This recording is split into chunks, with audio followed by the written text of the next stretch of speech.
when you're younger, you're a little more feistier than you are now. It's True. like you don't think you're ever going to get hurt or die. Exactly. When you're Exactly. young. Yeah. And you can tend to do shit that you shouldn't do. Very true. And before I even get in any more conversations tonight, I will repeat the disclaimer if anybody didn't see it earlier. Anything I say or do or did or could have done has been done out of is in comedic value only. Please do not try now. Yeah, the first thing I was told last week was you might want to put a disclaimer on your thing. Throwing rubber balls at cops is maybe not the best thing you should be telling people. Well, we weren't instructing anyone to do it. We were saying this is what happened back in the 80s. Back at late 80s, early 90s, we had people doing this. Right. Yeah. I wouldn't go out and throw a rubber ball at a cop or pee on them or anything like that. Absolutely not. I absolutely respect everyone that serves. I have no issues. But when you're a young punk kid, exactly. You don't have that same respect. You don't have that same. You haven't learned that same respect. Yeah. I mean, when we were younger, Kimmy would make Kobe Bryant look like an amateur at the hook shot. Okay. And I mean this with all with everything out there. I mean, literally, she would be. She could chuck a thirst buster better than anybody could chuck a basketball. Put it that way.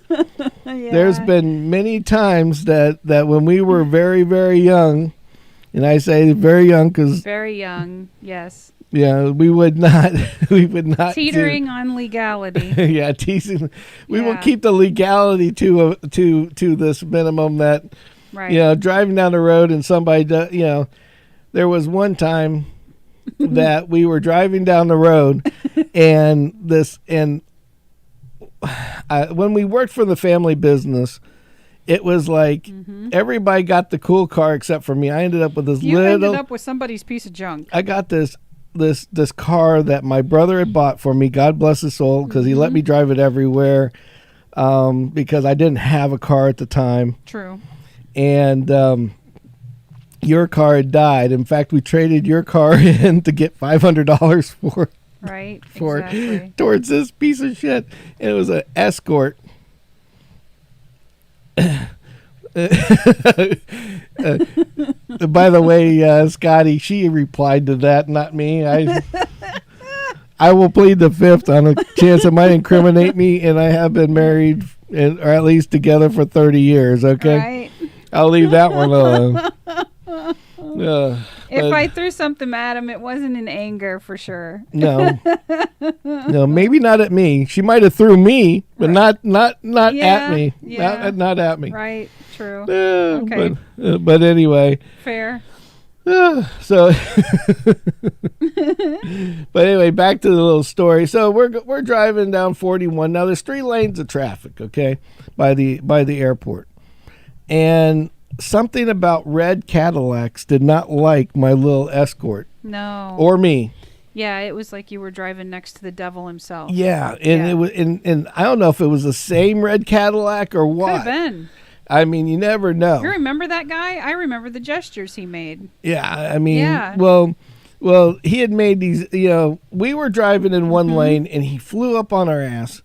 And like an Escort goes quick, but it's not your lightning McQueen or anything like that. It wasn't in high output. Yeah. It didn't have a turbo. Yeah, it was like it was just your standard Escort. But the only cool thing about this car was it was a stick shift, and it was small, and it had a sunroof. And it had a sunroof. Very true. And at that, it was ugly. It was red. It was it was like the bottom of the line. And there's a car dealership that's not Gettle, I will say.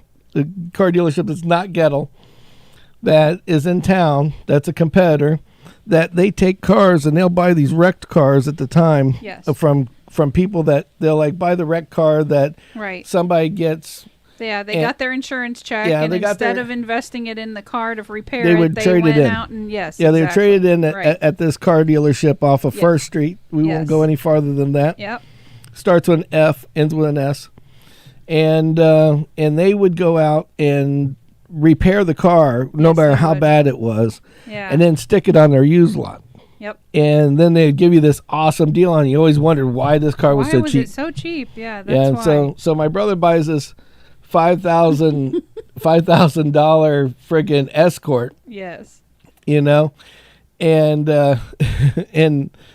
Scotty knows, because in Bradenton, it's not just them, but they're one of them. Yeah, they're one. But the difference is that when we have this row, we call it, it's Onico, it's rednecks by the beach. And these $5,000 cars and less used to be, what happened is all these old, these little car lots came up on this road that used to be used to be 301 in Bradenton. Mm-hmm. And not to localize us or anything, but but this whole strip had just all these old ones. What they would do is they just buy cars from all the new car lots. Right. And throw shit together and go out there and put them up. Right. In fact, there's like Scotty and my buddy Scotty, he's on the thing today, and a couple of our other friends. We used to go out to these lots and we look for like IROC Z's and shit. Oh, jeez. And we would drive out there and ask them to test drive like an IROC Z back when you didn't have to have somebody else in the car with you. Yeah, yeah. And we'd take it out, and the Walmart used to be, the Sam's Club used to be out there, right, behind the airport, and we'd sit there and do donuts in their parking lot early in the day. Yeah. And then take them back after, you'd smell the smell the rubber frying on the tires and everything else. It's like, here's your car back. Nah, we're not interested. And so we do that a lot. We're looking for something more economical.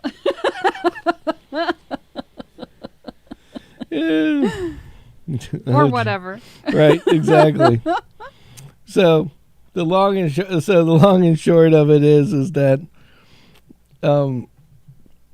so we had this red Escort. Yes. And we drive in the Cadillac. And this guy in the Cadillac, it flies up on our ass, and like you can't even see the grill or anything. No. All you see is this old fat man's head. Yeah, making these gestures, and this one. Yeah, and he's giving Kimmy the hand gesture of pulls up next to us and starts doing this. By the time I see it, and I go, "You ass!" I didn't even get whole out. Yeah. And the guy rolled his window down, and right as he rolls his window down, and I say, "You ass!" Yep. I see the front of his car. In this explosion of ice and water, it was soda. Yeah, right. Explode on the hood. Yes. And I'm like, and at that point it went from whole to oh shit. You could see the fire in this dude's eyeballs. You could see him literally light up. And like the devil did come out of this guy, and out the ears, out the eyes. Oh yeah, I mean it was truly cartoonish. It was freaking insane. Yeah. So I'm in an Escort now, trying to get away from a 400 horsepower freaking Cadillac. Oh yeah. And this guy is not letting up. And I mean, I go through and I zig and I zag. I went through parking lots, and there's this one parking lot in Sarasota where there's about a 2 foot drop. Yeah, at least a foot and a half. Right in front of this liquor store. Yes. And I had went through the liquor store thinking, I zigged and zagged. I'm like, he's not going to catch up to me. The guy went off the 2 foot thing. Now, mind you, it's a soda. Okay. Right. If he could have calmed himself down. Right. It would have been like, go wash it off. There's a car wash down the street. Yeah. Call it a day. Right, exactly. Even a hose. Yeah. But no, it wasn't that at all. He decides that he's going to destroy this car just to catch me to whip my ass. Yeah, he would have been in a big surprise if he would have caught up. Oh, yeah. Well, and so he chases us down the street, and I'm like, oh, shit. And he gets off that, and we're going behind these back roads, and the only thing that saved my ass was there was this little bitty road, and there was cars on both sides, and I swear God was my co-pilot because there was just enough room for an escort to go through it, but nobody else. Right. His car was just a little too wide. And so he screeched into a halt to try to back up to go around. And so I zigzagged through the middle of the hood. Yes, literally. And tried and made it out to 301 and got away. And But it was like we went back, parked the car, got another car off the, one of my other brother's cars, and parked that thing. And I'm like, I'm not driving that damn thing to Sarasota unless I have to. Cursed, I'm like, I'm not going to the airport. I'm not doing anything.